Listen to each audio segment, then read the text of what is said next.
Air entrapment in plastic molding is one of the leading causes of short shots, where the air in the initial mold cavity is not able to escape out of the pre-specified vent locations.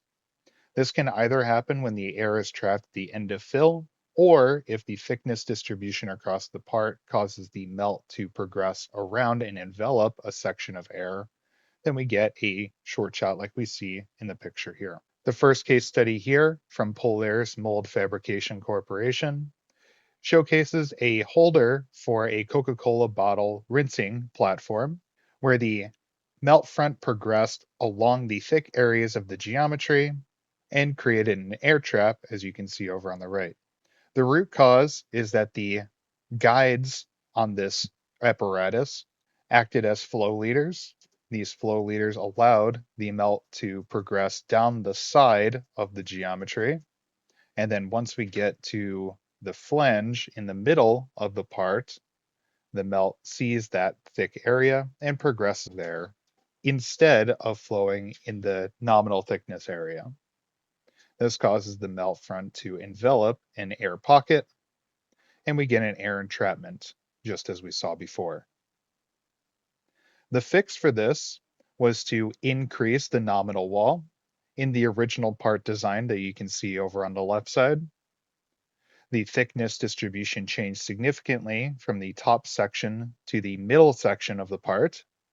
This caused a flow preference where the melt would go down the flow leaders. But the fix here was to make the nominal wall much more consistent.